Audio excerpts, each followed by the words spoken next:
We're the Hidradenitis SuppuraDIVAS. If you've got HS, you'll want to meet us. It's not your fault, put the shame to a halt. HS divas know how to have a ball. The Hidradenitis SuppuraDIVAS. Put the shame to a halt, cause it's not your fault. Hi everybody, my name is Brinley. Welcome to the Hidradenitis SuppuraDIVAS podcast, sponsored by UCB. What's up, you guys? Welcome back to our Hidradenitis SuppuraDIVAS podcast. I am so excited. I have Brinley here and Mahala, and today we are going to be talking about living with HS while also doing all the things as a mom, wife, life, momming, everything.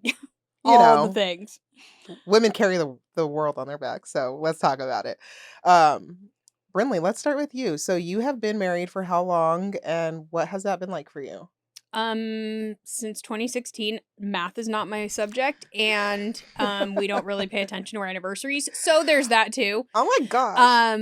Yeah, we just feel like we've been together forever and like fit together, so I'm not sure. We've missed our anniversary, actually. Our kids had to remind us. So I have two older daughters. So 16 and 20. My 20-year-old does not live at home. She lives with her boyfriend. Both of my kids do have HS. And my bio daughter is Caitlin, who happens to be here today too. And she has stage 1 in her armpits and probably 2 in her groin. And then Hannah has stage 2 in some areas as well and stage 1 in her armpits. So having the two of them be my children, one bio, one not, has been amazing. What stage do you have? I'm a 1 because I've pretty much gone into remission with having surgeries, but I was a severe stage 3 prior to in both my armpits and my groin. Oh, well, hell Wait, yeah. really quick, said what stage do you have?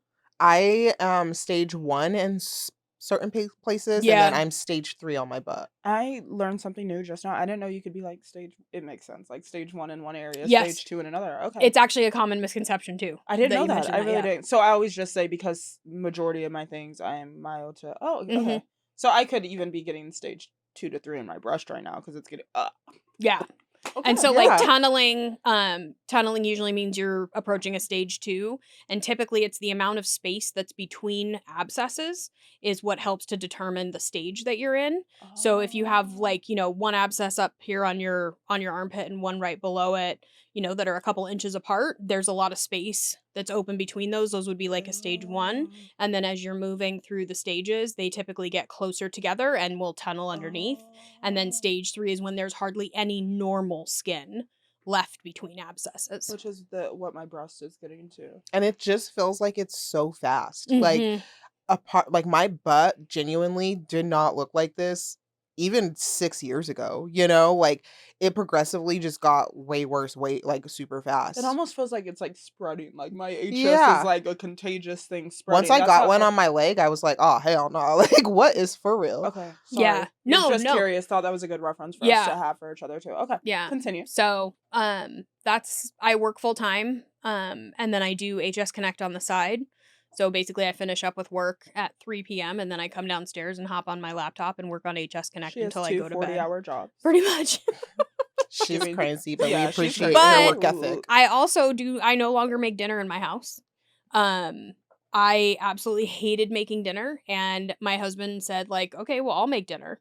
So now I get an hour back in my life every day Wow. because he'll More make than that. dinner. Wow. Yeah. Beautiful. Like for real, Yeah. between the grocery runs, and I see you guys are very much so a fan of grocery pickup. Yes, so- oh, we're grocery pickup through and through. Yeah. Yeah.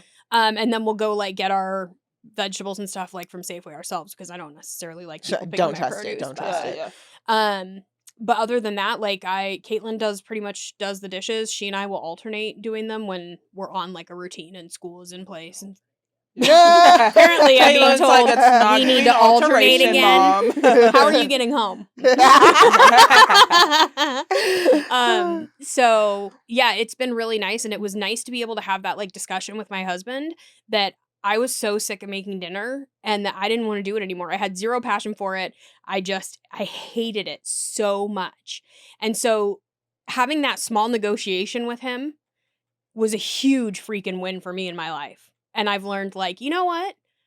It doesn't always have to be the way that you're taught basically when it's younger that it has to be that Right. the mom has to do the momming Trad and the life. dad has to do the dadding. Yeah. Like there can be crossover between those things Yeah. very, very easily. Yeah. And it doesn't have to fit a specific mold, At but all. you kind of, we're ingrained with this guilt Mhm. about the way that it's supposed to be. Yeah. And it's absolutely crazy that it like can eat us alive for nothing. Brinley has gain helped me nothing. work through this guilt all year since I've met her. Yeah. Well, and I'm because queer, we so do I'd be like, see I don't it. even know what heterosexual shit y'all got going on over here. Your stuff is Yeah, I stupid. wonder I'm what like, that's this like for is you. dumb. Talk Yeah. about you gotta cook, Brinley. What? And it's No. so Yeah. much pressure. The Yeah. traditional view of marriage and wife life and being a mom, you're supposed to be doing everything all the time. Like if I love the analogy of like it's like having tabs open in your brain. From the Yes. moment you freaking wake up, That's a good- it's like, oh my gosh, did I make their lunch? Do they need breakfast today? Are they eating well at school? Do it how a do they do their well-balanced enough homework? Is it lunch? well Yeah. balanced? Is anybody just got red dye in it? Like, oh my god, is it gluten free? Like that pressure. And then So, it's Sid, like, what all do you do? Tell us about you now. so I'm a full-time content creator now, which has been a huge blessing for my family. But straight out of high school, I graduated with my CNA license. I got off of a night shift at 6 a.m. and went and graduated high school at 7:30. Like, work ethic has always been instilled in me. And I think that that's fine, especially, being a young single mom. I did what I had to do. But then there reached a point in my marriage, I think this year, where we flopped roles so many times. Now I have 3 kids versus just 1 kid. I had 2 at home majority of this year because school just started. And so between the snacks, between the doing laundry, between all of these things, you don't get much time for yourself. So something for me that has helped, if I can help it, which I do have the power, is just waking up, even if it's just 15 minutes before the rest of the house, so I can just like see what it's like to have peace around here. And then I'll And keep it in mind and remember it for later. yes. Because it's just the tabs don't stop once you wake up. So I had to start making sure that first tab was me, and taking care of my HS and taking care of my skin has been a way that I can do that. So I don't need to put on makeup every day to feel like that girl. I don't need to even get dressed every day in a super cute outfit to feel like that mom. But waking up every single day and washing my face, waking up every single day and tending to these flares that I acted like didn't exist for a majority of my life, that feels good to me. That sets the tone for my day. And then I know I didn't neglect myself that morning. It only took 10 to 15 minutes. I could pray, I could do what I got to do, kumbaya. And now we can get the other things rolling. But like I said, Brinley still had to give me permission to be like, okay, you still need to learn to delegate. It's okay. It doesn't make you a bad mom if your daughter makes her own lunch and you learn how to teach her to do that. It doesn't make you a bad wife if I personally also don't like cooking. So I've had to be transparent with Josh about what that looks like for us realistically. So he brings home Hooters one night a week for dinner, and that helps me out. I look Mhm. forward to that Yeah. night. I ain't got to cook tonight. I Mama's could night clean off. early Yeah. and the kitchen's closed early and Yeah. like to where it flows.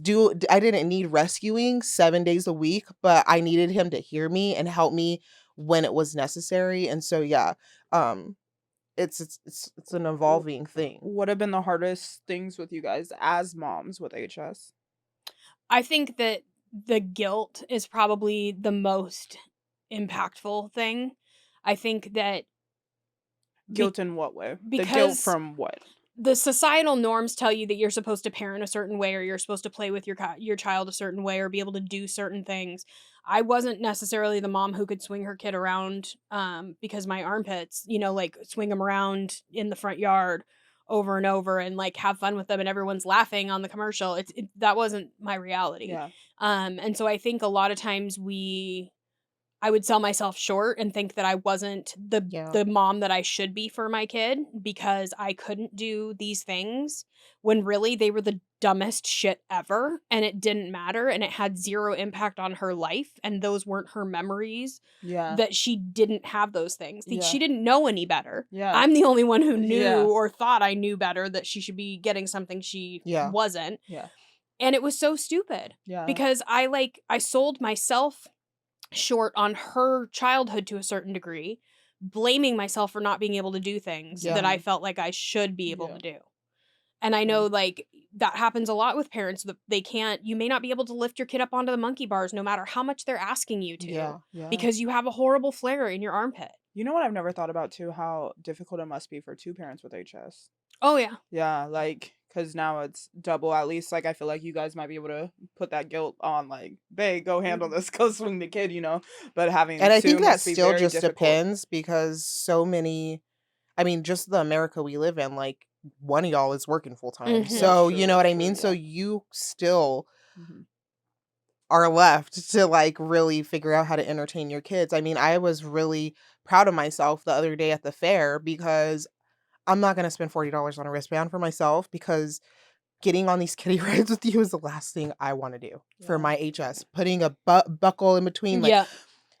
I've had my time Mhm. on rides at the fair, you know, It's and like, over. Yeah. it's not my time. I'm here for the Yeah. food and the vibes. That's it, you know? And so, like, letting grandma step in because I didn't want them to not have the experience with an adult, you Mhm. know what I mean? But it's okay to delegate these things to other people or get them what they need, what you feel like you're lacking giving them from somebody else, like the other parent or the Mhm. grandparents, and allowing them to step in and have that time too. So something we can all take away is we should probably be asking for more help too Yeah. from our loved ones. Abso-friggin-lutely. Yeah, yeah. Especially Becau- if it's not something you can do or that you can't do it comfortably, don't Yeah. do it. Stop putting yourself in those positions. And already today, or maybe this whole weekend with you guys who have kids and who have been married and have maybe wanted these things longer than I have, I'm starting to realize that I think part of my HS has even altered me wanting those things and I didn't even realize it. Like, I think a big thing with, if y'all even, maybe even when you talked to me in April, I was like, I don't want to get married, I don't want to have kids. Like, and life can change quickly. Well, what month are we in I now? know. She's a newlywed. I know, married in Vegas, very random, but I'm even starting to be able to understand that a lot of these things, like even just now when you guys are talking, I'm like subconsciously, I think as my HS has progressed, I've played with children less. And I think it's not even because I can't, I'm just like, why even Yeah. do it? What if something explodes?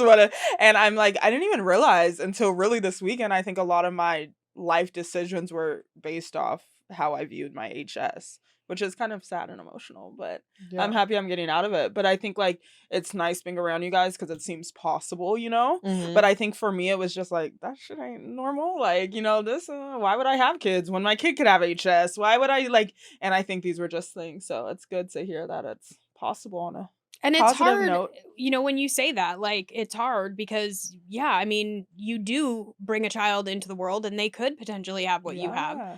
And then there's guilt about that too. Yeah. Yeah. Yeah. And I mean, I've talked to so many parents on, you know, in social media world and land and said, like, please don't rob your child though of their childhood by looking every time they take a bath for something to be wrong. Yeah. Yeah. You know, like, stop. If it's going to happen, it's going to happen and you won't be able to do anything about that, but you can Yeah. deal with it when you can, and they'll be lucky to have a parent who knows. Yeah.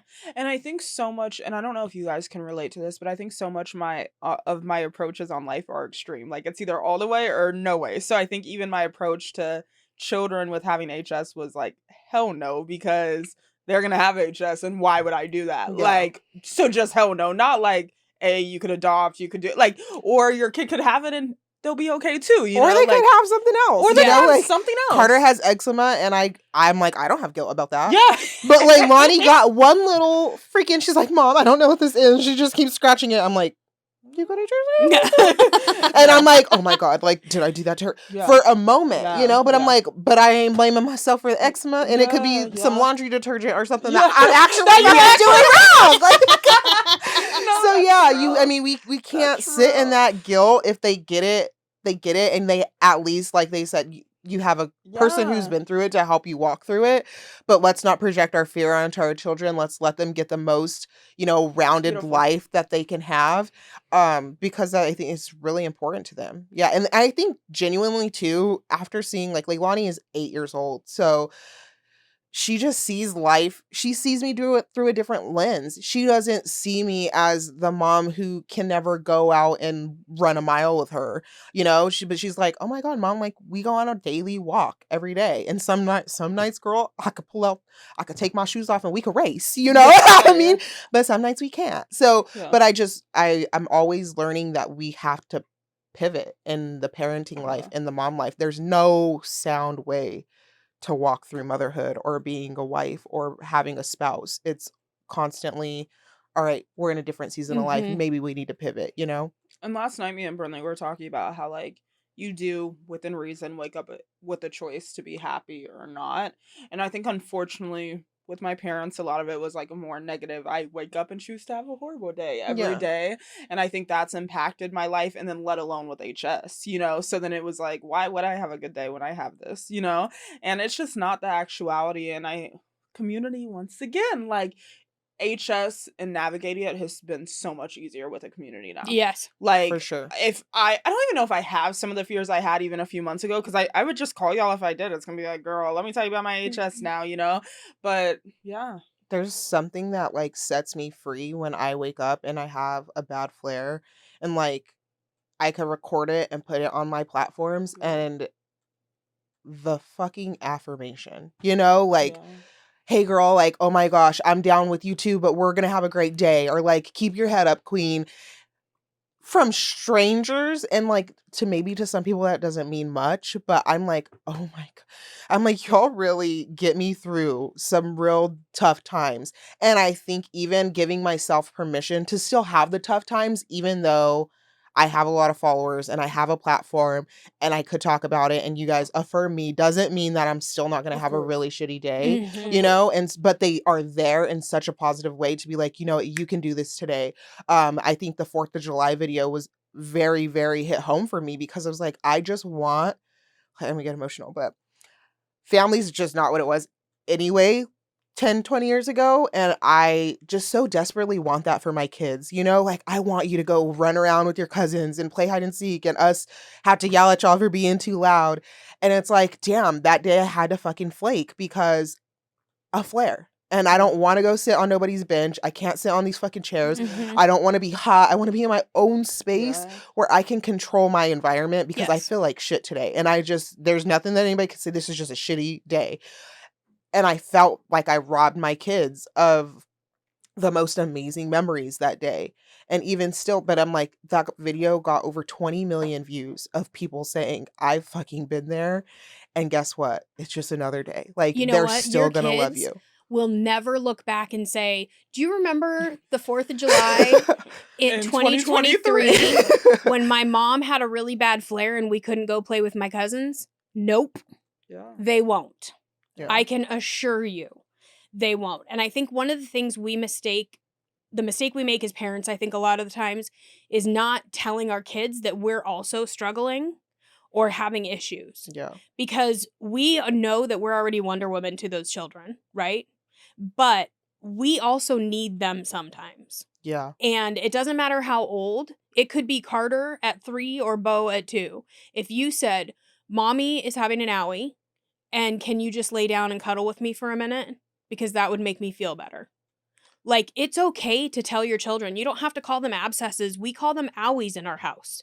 Because there's such a love connotation with that. Like, if you have an owie, there's instantly empathy and sympathy that comes with that word. And it's not a word that's sterile, like abscess. Yeah. So my kids will say, I have an owie. Yeah. And it's like, oh, okay, where's your owie? And she's 16. It doesn't matter. Yeah. Because but also, your kids are getting to that age where they can bring you a damn Yeah. Band-Aid. Shit, make it a game. Yeah. Whoever can get mommy the Band-Aid first. Don't kill each other on the way. I don't want to have to clean that shit up. And I can't get up. Don't kill each other. Oh, yeah. Mommy ain't doing shit. There's a couple of caveats on this game. But I think it's just asking for help. I mean, I obviously don't have kids, but I have guilt all the time. My family's from the Caribbean. So much of my Caribbean, I'm always having a flare up when I'm freaking there. The humidity is just killing me. Now I know the adrenaline from beforehand is probably initiating the killing. But I mean, so much of my island experience is freaking horrible. I'm like, it's my favorite place in the world. I'm always with my family. And I literally, like, it is, most of the trips are painful, but I'm learning to just communicate that as well. Like, I can't. Yeah. And even like a new thing has been like I have to spend money on air conditioning, and I do have to stay at a hotel now, which is unfortunate, but I can't stay at my grandpa's little house that we all stay at that doesn't have AC. It's not practical for my health. It's just Oh my not. God, getting the hotel rooms. Can we talk about that? Oh, It's dude, fucking dude. necessary when we travel.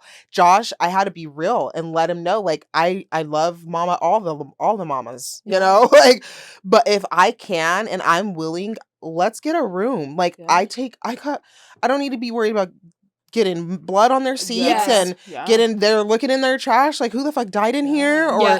you know what I mean? The sheets. I'd rather ruin Yeah. some hotel sheets than ruin like Yeah. sleeping on people's air mattresses. And I mean, I know it's all fucking love. Yeah, yeah. But I'm like, dude, sometimes I cannot do No, that. I no, no, no, can't no. do it. Even doing network marketing, traveling with all of those women, like, I would always flare up, and I always had all of this guilt because, like, we're 6 people to a fucking hotel room, and I have no privacy to, like, handle these Yeah. situations. And I think being in that position so many times within the last 4 years really pushed me to start sharing my HS on my platform because, like I said, I felt so fraud. Like, y'all think I'm great, and I'm dying inside today. Yeah. Hallelujah. Praise Jesus. Amen. Like, and one day I was just sick of it. I was like, I'm not gonna fake this And anymore. I neglect my HS more when I'm around people because I'm like, you know what, Mahala, don't put a Band-Aid on this day. Who gives a shit? Let's get through it. No one Yeah. needs to see you doing a Band-Aid. No one needs to see you take it off. And it's like, I can't live like this anymore. That's something I'm realizing on these family trips.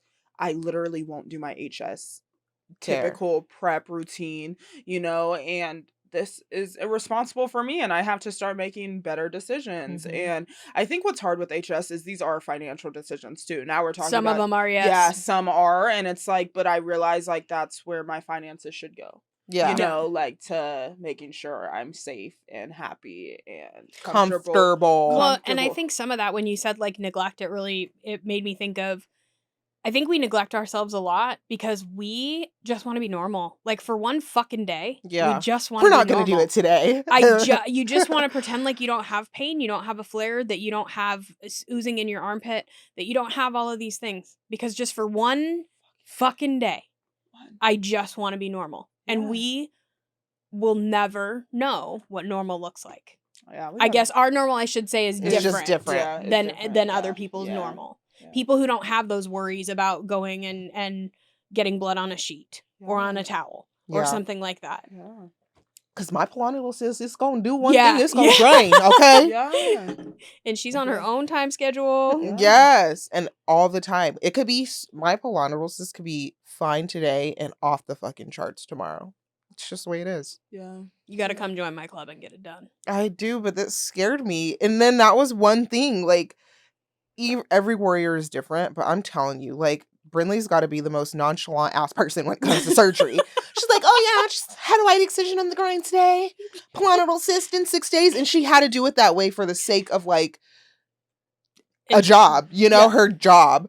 But I'm like, girl, But I'm like texting her, are you okay? Yeah. She's sending me this video, and I'm like, I don't know if I can do this, and I don't want to scare you, ma'am, because you just did this, but I don't know. But I think I that's wouldn't do it the way I did it. Yeah, I would you're gonna not knock do me it. out. You're Yeah. gonna knock me Yeah. out. So I even didn't- if you just punch me, so yeah, it's free. I would have appreciated Yeah. that. She was just awake while they were all up in Yeah, there. But it ended Brinley up being far more extensive than they thought, and so I would totally not recommend being awake for it.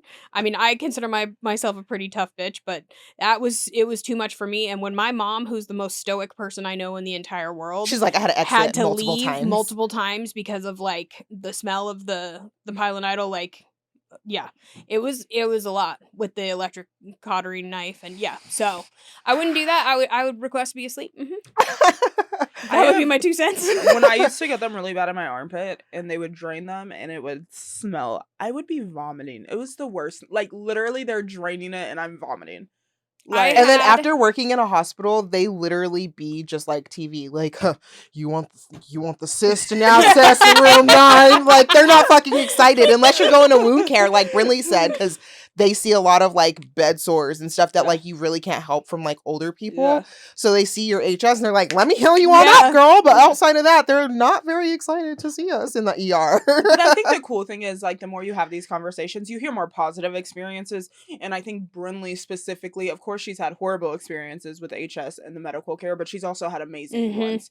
And so Brinley's someone I look at who has received a lot of healthcare. And I think the reason she's more nonchalant is she's seen the good and the bad. Yeah. So she's more level-headed, when I think a lot of our experiences have just been the bad. Yeah. Especially, like, when you have fewer experiences, you know? Right. So I think you've just had so many years in this. She's got so many... HS experience. Yeah, Well, yeah. and I've gone through now like 6 surgeries with the same surgeon. So I have a rapport with him. I know what to expect. He knows what to expect of me, and how my body heals. Yeah. And so yes, it's definitely, and I've had way great experiences with him. This was the only negative experience that I've had, and it wasn't even his fault. You know? Yeah. It was just a circumstantial thing with the way things had to be. But Well, and that's something to think about. It takes one good experience to change your perspective. And even me, I told you guys, I dated a doctor. He wasn't my doctor, but I dated him, and it was the first time like actually getting any information about HS, like proper information, and he was my man. He wasn't grossed out. Like, it was actually like, he'd be like, let me check on it. Yeah, so you ain't in your feelings today before we have sex. Okay, let me help you so we good today, you know? And like, he just didn't care. And that was life-changing to me, because I think even me, I'm like, doctors are grossed out. No, they're fucking not. They're not. They do this for a living. Like, you know, but it just took that one good experience for me. And then I had a whole damn platform, and now I feel like I have so many better But part of that too experiences. is learning how to advocate for yourself that makes those better experiences happen. For sure. So it's learning how to have those conversations with your doctor, learning how to Yeah. be honest and open about it, learning how to ask the questions. If you have questions about procedures or things that they're going to do, don't just feel like mowed down by that information from them. Ask them to stop and explain it to you. Yeah. Ask them to draw you a picture. Yeah. One of the best things we had done ever was when Caitlin started having deroofing procedures, her derm sat down with a little picture. She had 3 abscesses and they were in a row, and she drew them and said, we're going to start here and see if it goes into this one. And if it does, then I'm going to keep cutting down open until we get to the end of it. She's like, so we could end up with one little hole right here, or we could end up with a line. We're just going to have to find out when we get in there. Yeah. But it was like, okay, now she knows what to expect. You know, now we know that we don't know, but we know what the plan is if there's something in there that, you know, she needs to keep going straight for because we're tunneling. But it's like, so ask those questions. Ask them to stop and slow down for a minute. I think they expect that our knowledge level of HS as a regular patient is much higher than it actually is. Yeah. I agree. For sure. I agree. So if we just learn how to do that and ask the questions and stop a little bit, we're going to get a lot farther and feel much better about our experiences. That's how I felt when it came to giving birth. I knew the first time that my anxiety was off the rails. Like, there was no way that I could even focus on giving birth, because I was just like, my best friend was in the room when I gave, like, everybody was in the room when I gave birth the first time. Like, everybody, you know, come party in my fucking womb. And it was not okay. My anxiety was not okay. I just remember giving birth to Leilani. I was crying for like 25 minutes. Just pushing and crying because I just want to close my fucking legs. Yeah.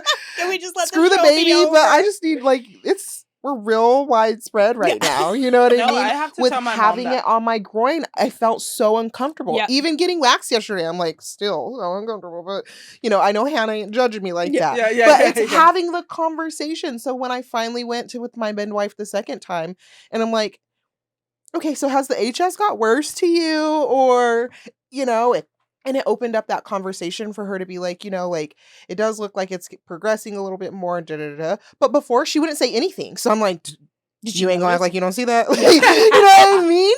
But I had to have that conversation, and then for her to know that I had very much so anxiety about it. So then I started knowing that you have the option when being in the hospital to get your cervix checked a certain time instead of just any time they come in there and feel like it. Like, I'm gonna do a cervix check. Like, girl, you were just in here 20 minutes ago. I need a moment. Like, you are the patient, and you absolutely can advocate for yourself and be like, okay, well, if this is okay, I would prefer to do it this way, or I would prefer to wait. You know, I stopped going in for them in office checkups because I'm like, if we can avoid how many times I got to spread my legs open for Right. you, like, Yeah. I would really appreciate It's that. And already she's a like, little bit of a traumatic yeah, experience. respected. Absolutely respected. The same thing for the glucose test. You know, you have to go do that nasty ass glucose test.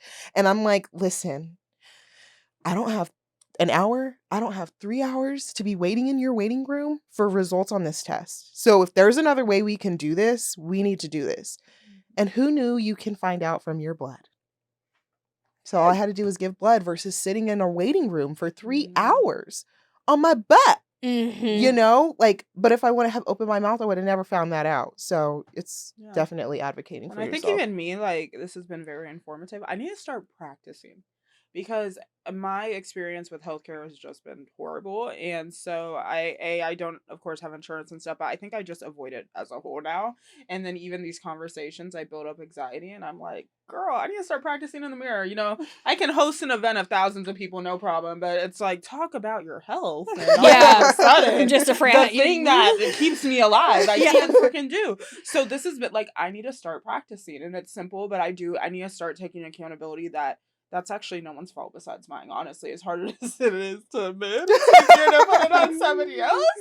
I need to get my shit together and start talking. I need to call you if I need to and say, Brindley, what do I say when I go in? Yeah. You know? Yeah, and we need to do like some kind of role playing thing for HS Connect even to just help people understand like what questions to ask. You know, and how to do that. 2 birds with 1 stone because I need to fucking practice. I need to grow up and be an adult, but I don't want to, but I need to because this is out of hand. Like, I just need to do it. I don't know why it is so difficult for me when it comes to my health to like communicate. I don't know why. Well, and we talked about it on another episode too, but again, we neglect other parts of our healthcare that we do not even take into account because we do not want to deal with our HS. So pap and pelvics with your, you know, cervical cancer, all kinds of stuff. And the same lady does my PAPs. So I mean, I think it really helps the moment you get comfortable with somebody to see what else that they can do for you. So like I really, and I live in Denver now and I'm still gonna travel to her to go get my PAP because like, I mean, maybe I should just like find somebody in Denver and relocate, but I'm like, it's just an hour drive, hour and a half. Like it's a nice little road trip for me. And I rather just go to somebody that I'm comfortable with and that doesn't make me feel crazy or. And y'all, most of the OB-GYNs know about HS. They see a lot of people with HS in a lot of cases. It's the vagina. Like, why does everybody need to see it? I don't have that problem. It's the I don't like go up, do your thing down there. I don't care. It's like I literally had questioned if I should come back to Seattle every 4 weeks for my wax with Hannah because she already see my vagina. Oh, okay, yeah. It's everyone. Everyone. Has I'm not worried about anybody seeing. Just HS. I'm proud of you guys. But I mean, anything HS, I just can't. I can't do. I mean, mine has been all over. Maybe it's because my covered. HS is all up down there. Yeah. But yeah, I'm not with it. Yeah, it doesn't bother me anymore. But I mean, that's because I've done pictures of all of my surgeries, and mine is like Frankenstein stitched together. She's like, I've been standing. I mean, it's with trying to cover the center part and all, but yeah, it's super important that we need to make sure we're taking care of our health, especially like as moms, because our kids need us to be around for them so that they can learn how to do this if they do have HS and just how to be good people if they don't. Well, like we want them to be good people if they do have HS. You know what I'm saying? It's like every episode. Please don't judge me based on my kid. Every episode is coming down to we need to communicate more. I know. It's like we're the problem. It's like, what? We need to talk about HS? It's like we do? That's what we hear when we hear communicate. Yeah. We're like, oh, we have to talk about HS between the 3 of us? Okay. We'll just talk in the car, okay? Yeah, that's what communicating with HS I is. think that this was so amazing, and I really hope that it resonates with, you know, people who have HS, the wives, the moms, the spouses. Yes. And if you don't have HS, please feel free to share this podcast, video, audio with somebody that you think that it may help. And I think one of the greatest takeaways that we can take from this video is like, ask for some help. You know, it's okay. It doesn't make you weak. You're not any less of a warrior. Sometimes we need help, and that's okay. Whether it's from your doctor, whether it's from your spouse, whether it's from your kids. It's okay. And I'm sure that they're more than willing. So I want to thank you guys so much for tuning into this episode of Hidradenitis SuppuraDIVAS, and make sure you subscribe so you don't miss the next episode. Thanks. And that's a wrap. Thank you so much for tuning in to the Hidradenitis SuppuraDIVAS podcast. We are so thankful to UCB for sponsoring this episode, and we cannot wait for you guys to tune into the next. We're the Hidradenitis SuppuraDIVAS. If you've got HS, you'll want to meet us. It's not your fault, put the shame to a halt. HS divas know how to have a ball. The Hidradenitis